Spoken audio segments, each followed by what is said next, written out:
Welcome. If you are a library professional trying to figure out where AI fits into your world, you are in exactly the right place. Here are the weekly insights from messages posted in the AI for Lib community from 20th to 26th April 2026. Moving from information access to trust enablement in the age of generative AI. It is a strategic playbook built specifically for LIS professionals. Not for tech companies, not for AI researchers, but for librarians and information scientists who are on the front lines of a profound shift in how knowledge is created, shared, and trusted. Over the next few slides, we are going to explore what that shift really means and what it demands from us as a profession. Let us start with a problem that defines our moment. Look at this graph. As information volume climbs, with over 4 million scholarly articles published every year and more than 100 million registered DAWs, information trust is moving in the opposite direction. This is what we call the trust paradox. The easier it has become to generate information, the harder it has become to trust it. Access is no longer the problem. We solved access. The new scarcity is interpretation and credibility. And that is precisely where the library profession has an extraordinary opportunity. In a world drowning in instant generation, verification becomes the most valuable service we can offer. Here is something every library professional needs to understand about AI, and it is uncomfortable.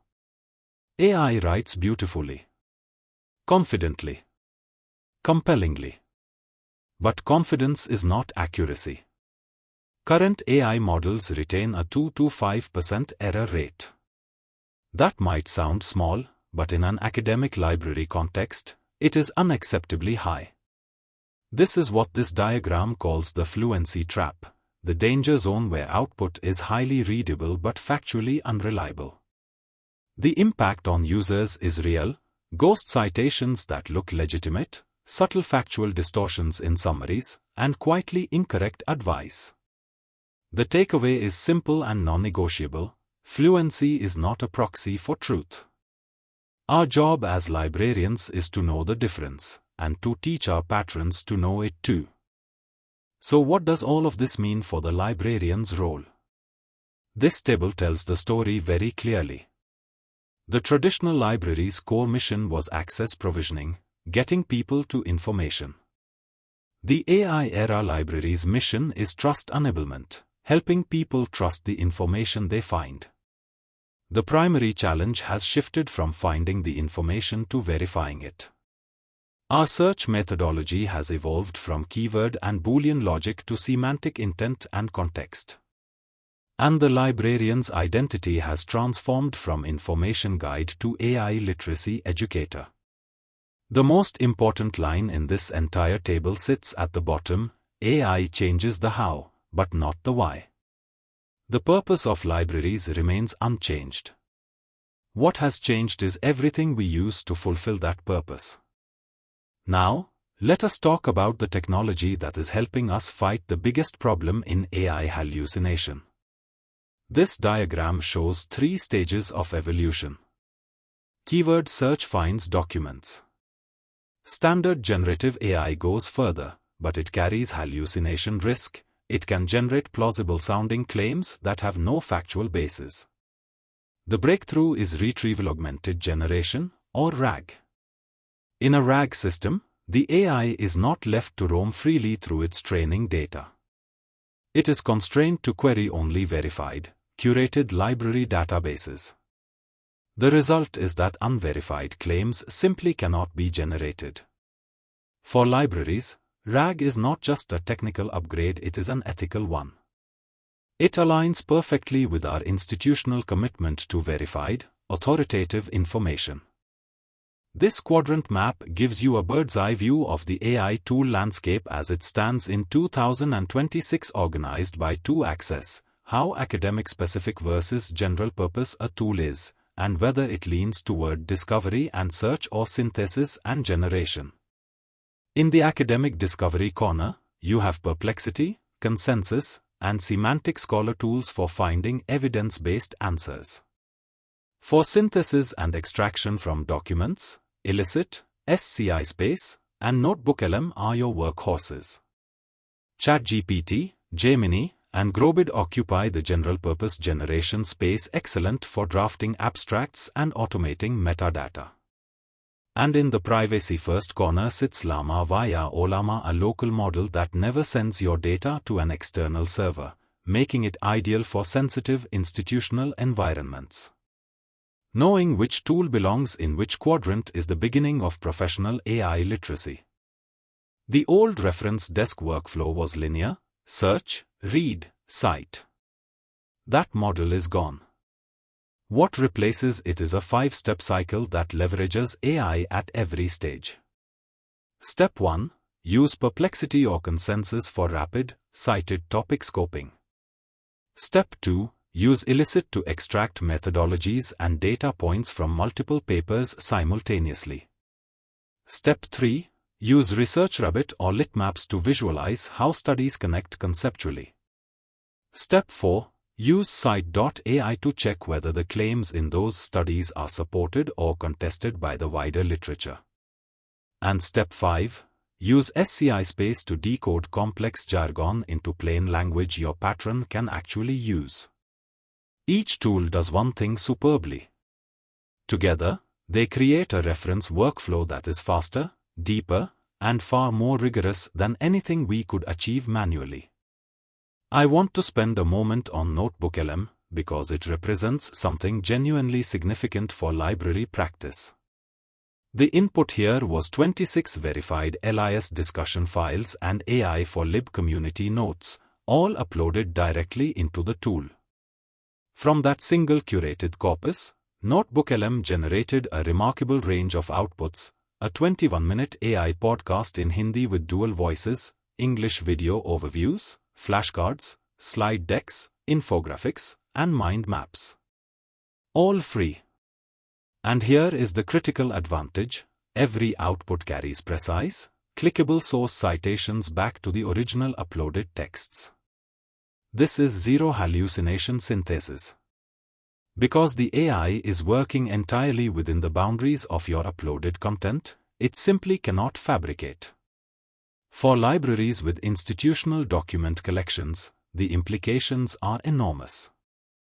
The biggest barrier to effective AI use in libraries is not the technology. It is framing the prompt.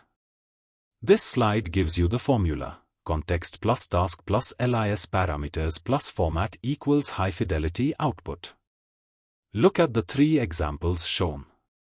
For Mark 21 cataloging, the prompt specifies exactly which fields to generate.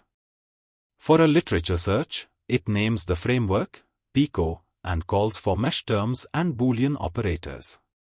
For collection weeding, it invokes the musty criteria. In each case, the prompt is not a casual question, it is a structured instruction that encodes professional knowledge. The more domain expertise you embed in a prompt, the more professionally reliable the output becomes. This is where librarians have an irreplaceable advantage over the general public. Libraries have always been communicators. AI video tools now let us scale that communication dramatically. Lumen 5 is your best option for turning written content or scripts into structured, visually engaging videos. Flykey excels at narration-driven, audio-first content, excellent for explainers and tutorials. Hagen and Synthesia bring avatar-based instructional video within reach, without requiring a camera or recording studio. Descript allows you to edit video by editing its transcript, a genuinely intuitive workflow for anyone more comfortable with text than video editing software. But the strategic warning on this slide deserves your attention. Any AI video deployment must account for WCAG accessibility compliance, the privacy risks inherent in voice and avatar cloning, and the environmental sustainability costs of AI compute.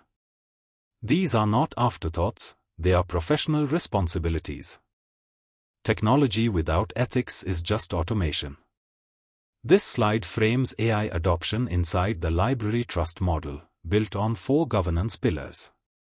Intellectual freedom and public good, ensuring AI serves the entire community without bias or exclusion. Privacy, recognizing that patron data used to train commercial AI models constitutes a form of unpaid, non-consensual labor, a serious ethical concern libraries must actively address. Human authority, AI may suggest classifications, but the final catalog decision must always belong to a human cataloger. And sustainability, prioritizing open source and local models like Ollama wherever possible, to reduce environmental impact and maintain institutional data security. The core philosophy unifying all 4 pillars: AI must complement human intelligence, not replace it. And efficiency gains must be returned to communities, not used to justify shrinking library payrolls. Every library professional working with AI needs a personal verification protocol. This one has 3 interlocking steps. Step 1. Verify the source. Always cross-check AI-generated summaries against the original peer-reviewed literature. A Fluent summary is not a substitute for the primary source. Step 2. Disclose the tool. Maintain transparency about where and how generative AI was used in any research support you provide. Transparency is a professional obligation, not optional. Step 3. Validate the output. Before anything reaches a patron, apply your own subject matter expertise to audit it. You are the final quality gate. The guiding principle that holds all 3 steps together: trust, but verify. AI is not the enemy of the librarian. It is a powerful assistant, one that needs a careful, informed supervisor. How do you actually start?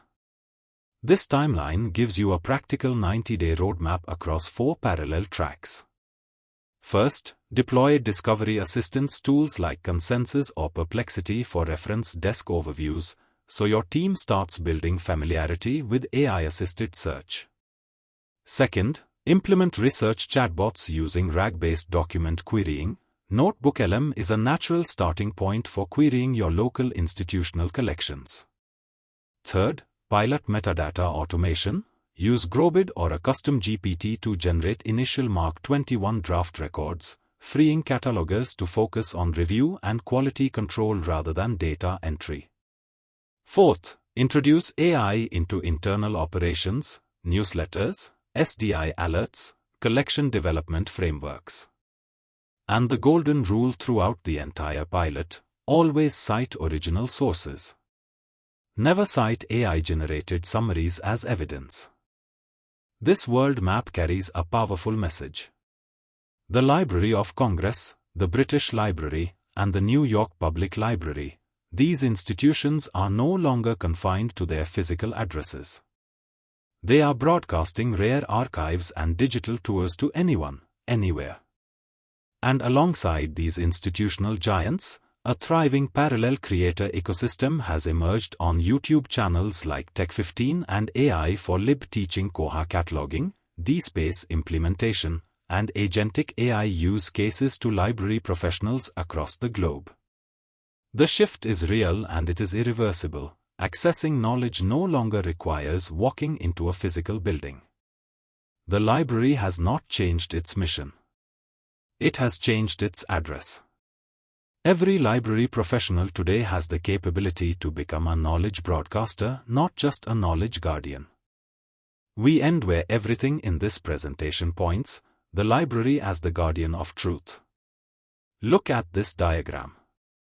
Human professional judgment sits at the center, not AI capabilities, not algorithms. AI capabilities surround it. Ethical frameworks, rooted in values like those of the Allah, surround that. And the outermost ring is community trust, the ultimate purpose of everything we do. The core insight of this entire playbook: AI is not eliminating the need for human thinking. It is exponentially increasing the importance of critical judgment, interpretation, and editorial accountability. The institutions that will matter most are not those that produce the most content. They are those that ensure what flows through the system is credible, interpretable, and reliable. We are all still on Chapter 1. Thank you for watching and for the work you do. Make sure you subscribe and hit the bell so you. If this was useful, share it with a colleague in the LIS community who needs it. And if you are a library professional, join our AI for Lib community. The link is in the description. See you in the next one.